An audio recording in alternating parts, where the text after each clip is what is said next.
après, il y aura tout. Vous savez, il n'y a jamais de chute définitive, il y a une chute puis il y a une remontée. Mais ce que nous, vous et moi, allons vivre dans les années qui suivent, ça ne va pas être rigolo. Ça, je peux vous l'affirmer. Ça va pas être rigolo. Et les Juifs risquent des pogroms épouvantables. Épouvantables. Même si donc il y aurait quand même un réveil des populations. Non, il n'y aura pas de réveil. Non, il n'y aura pas un réveil. Ceux qui existent sont définitivement zombifiés. Ils mourront en criant « Vive la démocratie ». Non, non, ils sont absolument zombifiés. Il n'y a pas d'espoir. Écoutez, regardez donc dans le milieu de la télévision. Moi, je vous dis, j'ai des professeurs, je regarde dans le milieu de l'enseignement. Mais c'est incroyable. Je me demande s'il y a une confrérie où il y a un maximum de cons au mètre carré supérieur à celui de l'enseignement. Ils sont tous des gauchistes. Tous des gauchistes. Il n'y en a pas un qui a une décenne. Pas un. Pas un qui penserait, par exemple, qu'une mère, ça va rester à la maison à s'occuper de ses enfants, de son mari, de sa maison. Alors que c'est un concept que toutes les civilisations ont compris. Nous, pas du tout. Les gauchistes n'ont pas compris ça. Il faut que la femme travaille. Ce qui est parfaitement idiot. Hein, vous savez que le professeur Le Riche a démontré par une statistique que tous les enfants passant devant les tribunaux étaient issus de couples parentaux dissociés, soit par le divorce, soit par le travail de la mère à l'extérieur du foyer. C'est sans bavure. C'est évident.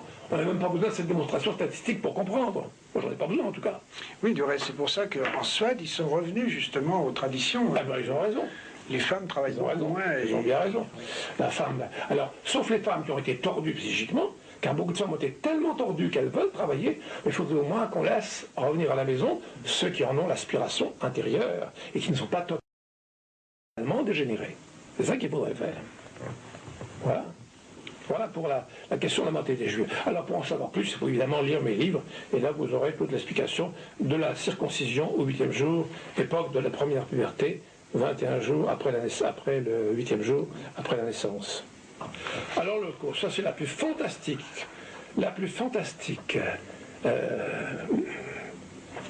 qu'est-ce que je pourrais dire? Moi, je ne trouve pas de mots pour qualifier assez péjorativement l'histoire de l'Holocauste. C'est vraiment la plus fantastique imposture. Et quand je dirais imposture, je dirais imposture dégradante, imposture immonde, que l'histoire nous a jamais présentée. Il y en a une autre, c'est la fameuse fuite en Égypte. Ils nous ont fait croire qu'ils ont fui l'Égypte et que le pharaon ne voulait pas les laisser partir. En réalité, c'est exactement le contraire. Moyen-Orient, Moïse, qui avait été condamné pour meurtre, mais qui n'avait pas été exécuté parce qu'il avait rang de prince, et on l'a fait revenir pour s'occuper de prendre en main ces gens-là et les emmener ailleurs. Car ça, c'était le premier mensonge. Alors, ça a commencé par ce premier mensonge, n'est-ce pas, et ça finit par l'Holocauste. Alors, mensonge énorme, mensonge inouï, mensonge au niveau du certificat d'études primaires. Hein. C'est très simple. J'aurais 6 millions. Commençons par 6 millions. 6 millions, c'est un pays comme la Suisse. Bien. Vous voyez la superficie de la Suisse, bien sûr 6 millions, on peut les mettre dans la moitié de la superficie de la Suisse, même dans le quart de la superficie de la Suisse, même dans le 8e. Imaginez un peu les dimensions du camp de concentration d'Auschwitz, car c'est à Auschwitz que ça s'est passé, soi-disant. Ça ne tient pas debout. Premièrement, déjà, la superficie de 6 millions n'existe pas bien. Ça, c'est la première chose. Ensuite, s'il y avait 6 millions de gens exterminés, il y aurait des cendres. Il y aurait des milliers de tonnes de cendres. Parce que 5 millions de gens, ça en fait des cendres, croyez-moi. Hein, il faut compter une grande boîte à carton par cadavre. Alors, vous voyez un petit peu 6 millions de boîtes en carton, ce que ça fait comme nombre de tonnes de cendres. Bien. Dans ces cendres, s'ils avaient été gazés, il y aurait automatiquement des traces d'acide cyanhydrique. On n'a jamais trouvé de cendres, on n'a jamais analysé les cendres, on n'a jamais trouvé d'acide cyanhydrique. Bien. Énorme, bien. Ces chambres à gaz auraient jouxté les faux crématoires. Le cyclone B est un gaz hyper inflammable et explosif. Imaginez un peu une chambre à gaz à côté d'un faux crématoire. Ça ferait un joli feu d'artifice. Bien. Bon. Le docteur Ra et le docteur Eli sont les gens qui dirigeaient la Guédèche. La Guédèche, c'est la grande fabrique qui fournissait le cyclone B. Ils ont eu un procès en 59, je crois.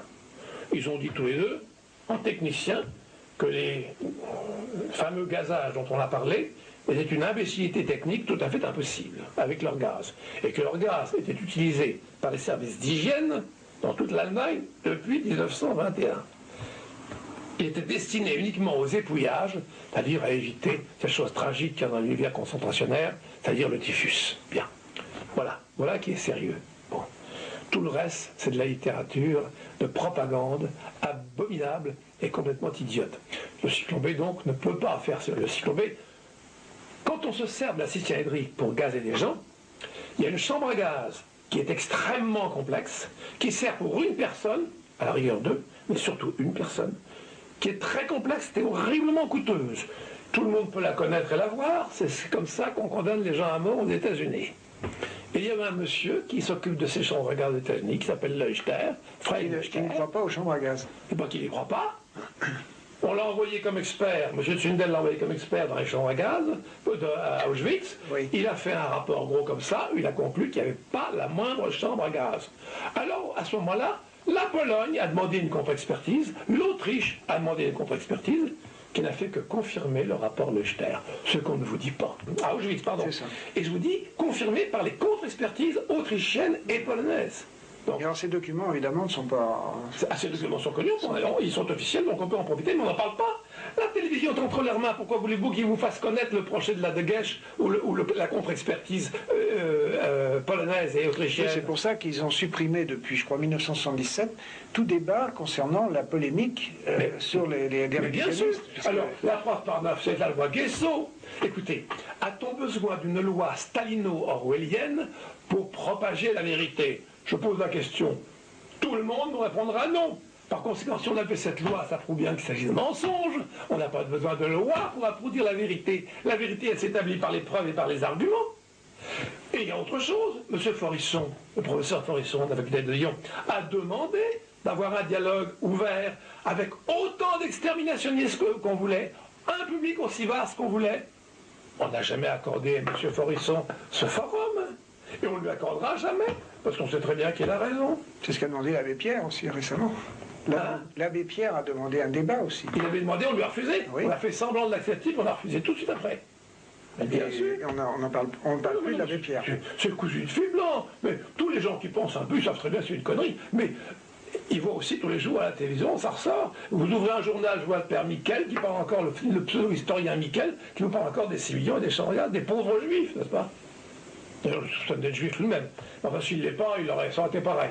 Le zombie qui est écrit dans un journal, un journaliste, s'il veut garder sa place, il faut qu'il dise des conneries, sinon il ne la garde pas. Alors c'est très simple, n'est-ce pas? Oui, c'est comme un médecin qui guérit les malades. Il est radié. Ah oui, exactement. Exactement. Un médecin qui dirait que le système immunitaire est absolument zigouillé par la vaccination systématique, ce qui est élémentaire même pour un non-médecin. Mais non, celui-là, c'est la fin de tout. Oui. Voilà. Alors, voilà donc pour l'Holocauste. As-tu besoin d'insister? On peut aller plus loin dans les bouquins aussi et ailleurs. Je crois que ces vérités sont fondamentales. Ah, je vous signale qu'il y a eu tout de même à Lugano, en Suisse, il y a eu une émission de 3 heures sur l'Holocauste avec exterminationnistes et révisionnistes. Et que cette émission a eu un tel succès qu'elle a été reprogrammée le mois suivant. Ah bon? Et elle a attiré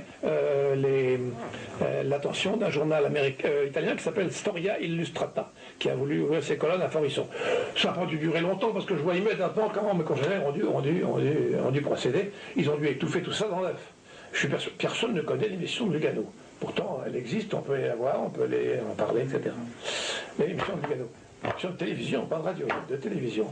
Vous voyez, donc c'est ça, c'est le silence partout. Mais vous savez, je vais vous dire une chose effroyable.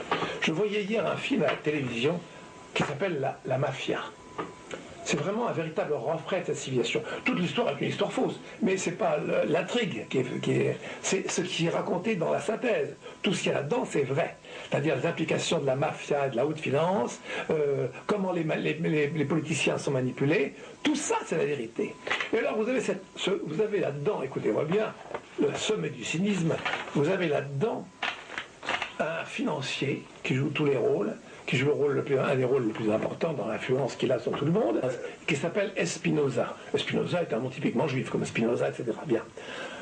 Il est joué par Bruno Kremer, alors qui a exactement le physique du circoncis 8e jour. Vous voyez, l'immense nez, le pragmatisme, l'œil sans sentiment, il est typiquement un circoncis 8e jour. Alors Bruno Kremer jouant ce rôle, c'est parfait. Et voilà ce qu'il dit à un moment du film. Écoutez bien, la haute finance, la grande criminalité, la politique, la drogue, C'est cela le pouvoir. La corruption, c'est l'huile dans l'engrenage de démocratie. Nous dirigeons tout. Dans la mafia.